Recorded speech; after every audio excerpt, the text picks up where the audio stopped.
You ask Tiger to solve. This deals with linear equations with one unknown. The final result is x equals -27. Let's solve it step by step. Group all constants on the right side of the equation.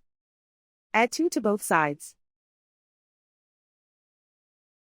Simplify the arithmetic.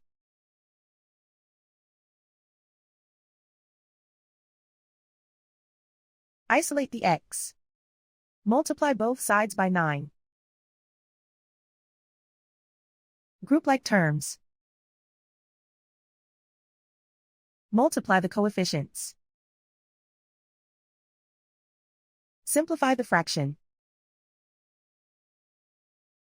Simplify the arithmetic. And so the final result is x equals -27.